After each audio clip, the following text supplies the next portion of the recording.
maybe the question is, why are not more people riding personal mobility vehicles? And that they say, why not? And I think, and we look at that and we take that very seriously, because I think it's we feel that it just makes a lot of sense. It's our passion, and we feel that it's just the right answer for many situations. So we look at and say what the issues, and there are two main things. One is safety and convenience. There are two big things, which today when you ride a car you have, because the cities are thought, everything is just built around the car. And the cars have air conditioning, and the cars you really don't do much movement, so it's pretty comfortable and safe in many ways. Although it's not as safe, but it's safer than at least the perception of it.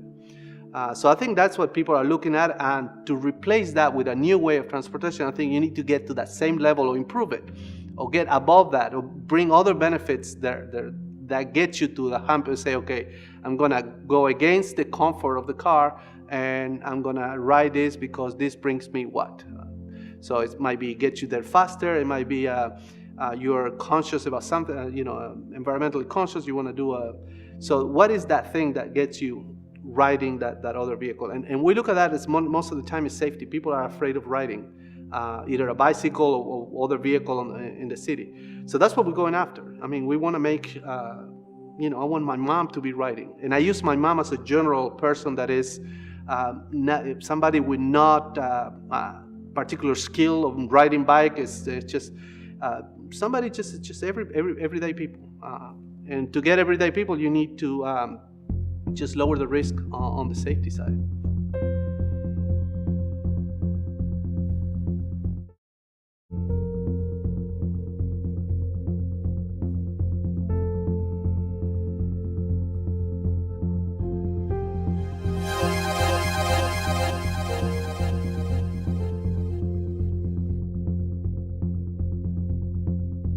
I think there are a couple of things. Our approach is bringing awareness to the rider. I think when you know what's happening around you, you can make better decisions on the road, and also make you more visible to other riders.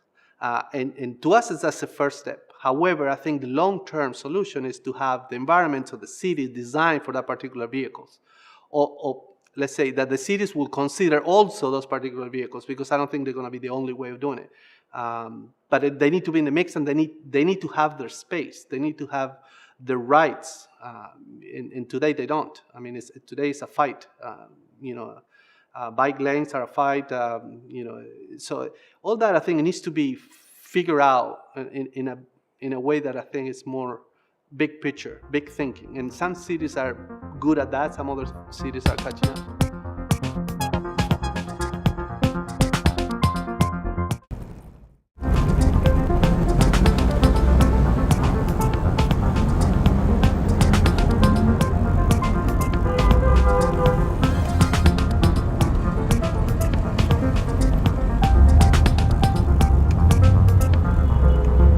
I think change is going to come when people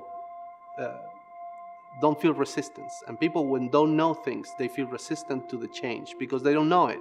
They don't know why the new thing. I like the old thing, but the more people riding, the more people that try and enjoy this experience, they know.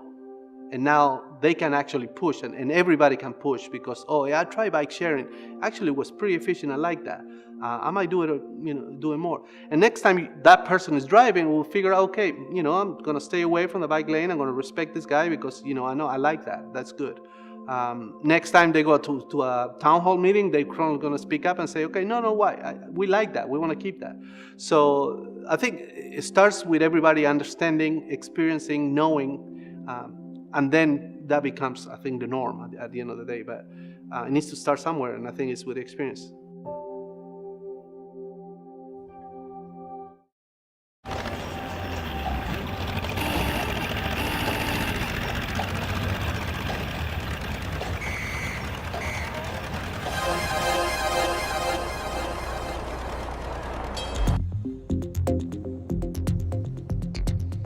You look at, let's say, when the first cars came on the road, people had carts, and on Broadway and on Madison Avenue in New York, you had horses drawing wagons, and you have cars at the same time. And I'm sure there was a friction there. The technology came in, but again, when people try the car and they figure out, oh, I can do a lot of things much better. I don't need to fit the car. It's just like, oh, okay, it works a lot better. Then the change came because people understood, and the friction stopped. So I think we're in the same situation. We need to get people educated. People need to understand. And to me, that comes with experience, a positive experience doing that. So a positive experience riding a bike, a positive experience taking an Uber or taking a Lyft, a positive experience riding a self-driving car. Whatever that is, that change that we want to make, it needs to come from an experience that say, okay, I like this. Let's go for it.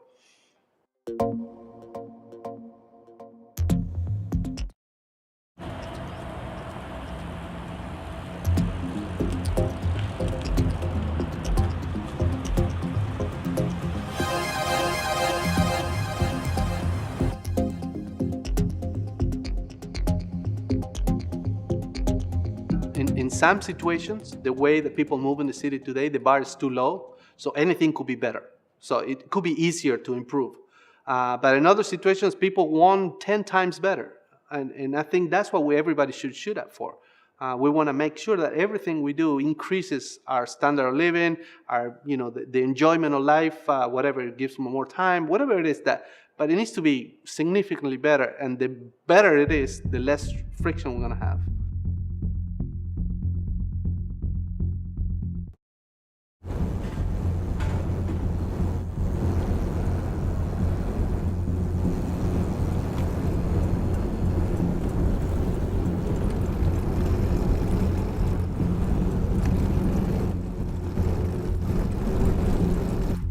On the transportation mix of the future, even today, there are many vehicles, and the one we're betting, or at least I'm personally in, and the people that or our team we're betting on is any personal mobility vehicle. So we did a bicycle because we believe that would be it, but we're not limited to a bike. We're not limited to certain kinds of bike. I don't think anybody yet got it right with that new personal mobility vehicle is that my mom is gonna use, and it's gonna be the best option than taking an Uber, taking a car, or taking whatever else. But you can see on Kickstarter, Indiegogo, every week there's a new vehicle. There's a new skateboard, something, of a hoverboard, or some electric bike, or something else new. So the thing is there. Everybody knows it. Everybody's trying. Somebody's going to get it right. And that's when this particular segment of vehicle is going to take off.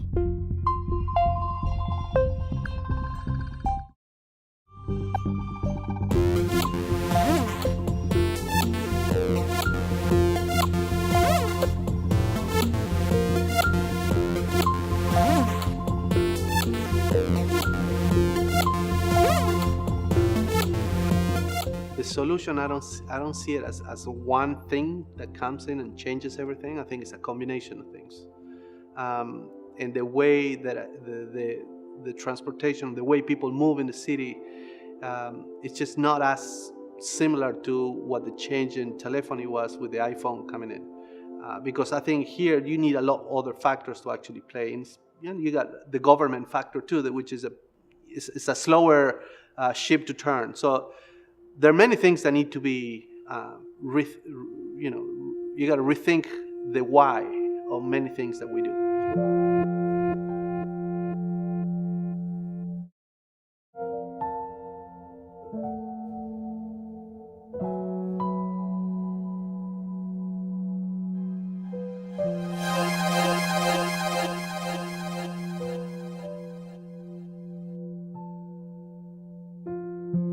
When we started working on the bike, we took at the problem of the first and last mile. How you get from home to the subway, the home to your car, or whatever it is, the first and last mile, and from the car to the office. And we look at our solution, everybody has their own point of view, of their own value proposition. But we look at the folding bike as probably the ideal situation. and this is when we started. Everybody has their own value proposition again, but we believe that when you combine a folding strategy and then you give it power, it becomes a pretty nifty little tool that you can have to actually get around, not only for the first and last mile, but it becomes a bigger opportunity to actually use it as a regular ways of moving around.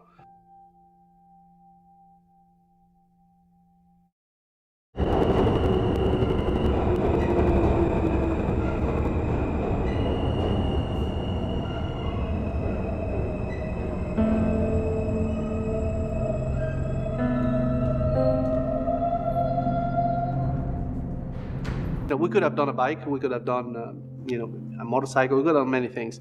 But I think when you think about what is the best option for that particular situation, we felt that a folding bike would be not perfect, but it's just the best solution for that particular need. So it's not a full-size bike, so you don't get some benefits from that, but you get other benefits of be able to collapse it. So let's say, for example, if you ride the bike and if it's late, you can get the bike in the subway and you just ride the subway bike back with the bike. There's a situation that you might get a flat tire. You don't need go crazy with it. Just call an Uber and get the bike inside the Uber, and then you go back home. So there are many benefits to that. Also, if you're driving to the city, you can put the bike or keep a bike in your car and then drive, get the bike out, go to the final destination, then do the same thing in the way back. So there are benefits to it that are beyond the full-size bike.